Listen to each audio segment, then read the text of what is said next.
అయితే గురుగారు ఇంకొక ప్రశ్న కూడా ఉందండి. ఏంటంటే మొన్న జరిగినటువంటి కార్యక్రమంలో ఇంకో మాట కూడా అన్నారు జినర్జయ స్వామి వారు. అదేంటి అంటే ఆది శంకరాచార్యుల వారు 32 సంవత్సరాలు జీవించి 32 సంవత్సరాల కాలం జీవించి ఉన్నారు శంకర భగవత్పాదులు. కానీ 32 సంవత్సరాల వయసు అంటే ఎంత? వారు మరికొంతకాలం జీవించి ఉంటే రామానుజాచార్యుల వారి అవసరం వచ్చి ఉండేది కాదు సమాజానికి. కానీ తర్వాత రామానుజాచార్యుల వారు 120 సంవత్సరాల కాలం ఈ భూమి మీద వేంచేసి ఉండి వైదిక మార్గాన్ని ముళ్ళు తీసి సుగమం చేశారు శంకర భగవత్పాదులు. ఆ మార్గంలో అందమైన భవనాలు నిర్మించారు భగవద్ రామానుజాచార్య స్వామి. అయితే శంకరాచార్యుల వారు వేసిన పాదుల పునాదుల నుండి రామానుజాచార్యుల వారు ఎన్నో భవనాలు నిర్మించారు అన్నట్టుగా మాట్లాడారు. దీని గురించి మీరేమంటారు? శంకరాచార్యుల వారిని జగద్గురువు అంటాం మనం. ఆయన 8వ ఏటే సన్యాసాశ్రమం తీసుకున్నటువంటి వారు. మానసికంగా సన్యాసం తీసేసుకున్నారు. 12 ఏళ్ళు వచ్చేటప్పటికి శాస్త్రాలన్నీ పూర్తయిపోయినాయి ఆయనవి. 12 ఏళ్ళు వచ్చేటప్పటికి శాస్త్రాలన్నీ పూర్తయిపోయినాయి, ఏం మిగల్లా. ఆయన చదువుకోవడానికి కూడా 12 ఏళ్ళు అయ్యేటప్పటికి ఏం లేదు. 16 ఏళ్ళు వచ్చేటప్పటికి సక్రమమైన ఈ ఉపనిషత్ భాష్యాలు కానీ లేదా బ్రహ్మసూత్రాలకు భాష్యాలు కానీ ఎవరు రాయలా. వ్యాసుల వారి హృదయాన్ని ఆవిష్కరించిన వాళ్ళు లేరు. అంటే వెనకాల ఆయనకేమీ ఆధారం లేదు. ఏమీ లేకుండానే పూర్ణముగా ఆదిశంకర భగవత్పాదాచార్యుల వారు బ్రహ్మసూత్ర భాష్యాన్ని యథాతథంగా అద్వైత సంప్రదాయంలో రచించి పెట్టేశారు. అలాగే భగవద్గీత, విష్ణు సహస్రనామాలు, మొత్తం దశోపనిషత్తులు ఏం వదిలిపెట్టారు ఆయన? అవసరమైనటువంటి అన్ని భాష్యాలని, సాహిత్యాలని ఇచ్చి జీవుడికి పరమాత్మకి అభేదమనేటటువంటి సిద్ధాంతాన్ని కూడా స్థాపించేశారు. స్థాపించడానికి కొత్తగా ఏమీ లేనంత చేశారు ఆయన 32 ఏళ్లలో. ఇంకా ఏ ఆచార్యుల వారు కూడా 3 సార్లు భారతదేశాన్ని ఆ మూల నుంచి ఈ మూలకి, ఈ మూల నుంచి ఆ మూలకి తిరిగినటువంటి వాళ్ళు లేరు. మనం కేదారానికి వెళ్తే ఇక్కడ శంకరాచార్యుల వారు వచ్చారండి.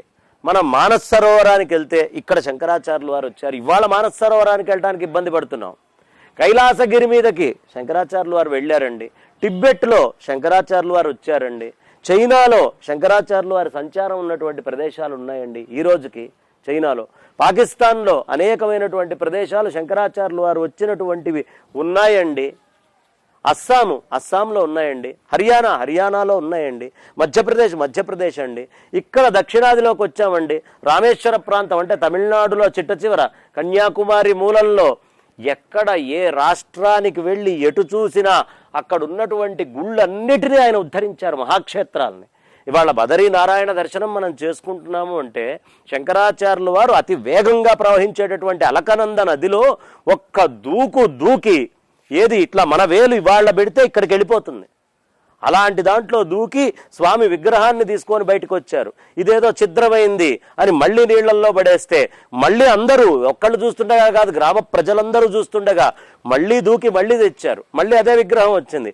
3వసారి మళ్ళీ తీస్తే కూడా అదే విగ్రహం వస్తే స్వామి ఇలాగే ప్రతిష్ఠితం అవ్వాలనుకుంటున్నారు అని అక్కడ బదరీ నారాయణుణ్ణి ప్రతిష్ఠ చేసింది ఆయన. ఇక్కడ గురువాయూరులో ప్రతిష్ఠ చేసినటువంటిది ఆ చక్కటి విగ్రహానికి పూజా విధానాలు నిర్ణయించినటువంటి వారు ఆదిశంకర్లు, రామేశ్వర్లు. అసలు మొత్తం భారతదేశాన్ని మొత్తాన్ని చుట్టుముట్టినటువంటి ఏకైక ఆచార్యుల వారు 3 సార్లు. ఏ రాష్ట్రానికి వెళ్ళినా ఆ రాష్ట్రంలో మరి 32 ఏళ్లలోనే కదా ఇదంతా చేసింది.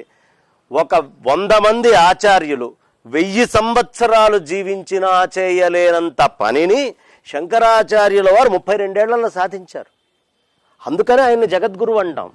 అందుకే 126 సంవత్సరాలు జీవించినటువంటి విద్యారణ్య యతీంద్రుల వారు 126 సంవత్సరాలు ఎక్స్ట్రా జీవించారు. చతుర్వేదాలకి భాష్యాలు రాశారు ఆయన. 4 వేదాలకి భాష్యాలు రాసిన ఆ శ్రీ ఎవరినైనా వరించింది అంటే ఒక విద్యారణ్యుల వారినే. అలాంటి విద్యారణ్య స్వామి వారు విజయనగర సామ్రాజ్యాన్ని స్థాపించి 7 రాష్ట్రాలు మధ్యప్రదేశ్ గోవాల్ని తీసుకొని ఇటు 5 రాష్ట్రాలని కలుపుకుంటూ మొత్తం ఇవాళ ఉన్న 8 రాష్ట్రాలని పూర్తిగా తురుష్కుల నుంచి సాధ్యమైనంత మటుకు కాపాడి ఈ సంప్రదాయాలు ఈ ఆచారాలు పెట్టి 3000కి పైన గ్రంథాలు రాసినటువంటి అనేక కట్టడాలు కట్టించినటువంటి విద్యారణ్య యతీంద్రుల వారు శాస్త్రం శారీరమీమాంస, నాకు శాస్త్రము బ్రహ్మసూత్రం అయి ఉండాలి, దేవస్తు పరమేశ్వర, నాకు దేవుడు పరమేశ్వరుడై ఉండాలి, ఆచార్యా శంకరాచార్యా, నాకు ఆచార్యుడు శంకరాచార్యుల వారు అయి ఉండాలి, సంతుమే జన్మని, నాకు మోక్షం వద్దయ్యా, నువ్వు ఎన్ని జన్మలు ఇచ్చినా పర్లేదు, కానీ ఈ 3 నాకు ఇస్తే మాత్రం, ఈ 3 ఉంటే నేను జన్మెత్తడానికి సిద్ధము అని చతుర్వేద భాష్యకర్త అయినటువంటి ఆయన చెప్పినటువంటిది. సంగీతం మీద, సాహిత్యం మీద, ఆస్ట్రానమీ మీద, ఆస్ట్రాలజీ మీద, మెటలర్జీ మీద ఆయన రాయని గ్రంథం ఏది? వైద్యం మీద మొత్తం చతుర్వేద భాష్యకర్త. అలాంటి వాడు చెప్పినటువంటి మాట ఇది అనన్య సామాన్యమైంది. శంకరుల చరిత్ర మళ్ళీ పూర్తి చేయాలంటే ఇంకొక శంకరుడే ఉద్భవించాలి. శంభోర్మూర్తిశ్చరతి భువనే శంకరాచార్య రూప. మేధాదక్షిణామూర్తి అవతారమెత్తి వస్తే అవతారానికి ఎన్ని రోజులు కావాలమ్మా? వామన అవతారం మొత్తం అంతా ఉన్నారా? వచ్చి అక్కడ పని కాగానే అయిపోయింది. నరసింహస్వామి వారు ఉద్ధరించాలంటే మొత్తం వచ్చి ఉండాలా?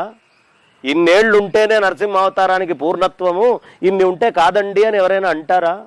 ఒక్క అడుగు ఇట్లా స్తంభం పగలగానే వచ్చి పని పూర్తి చేసేశారు. కాబట్టి మహాత్ముల యొక్క చరిత్ర ఎన్నేళ్లున్నారు అనేది కాదు, ఎంత సంపదనిచ్చారు అనే దాన్ని బట్టి లెక్కేసుకోవాలి.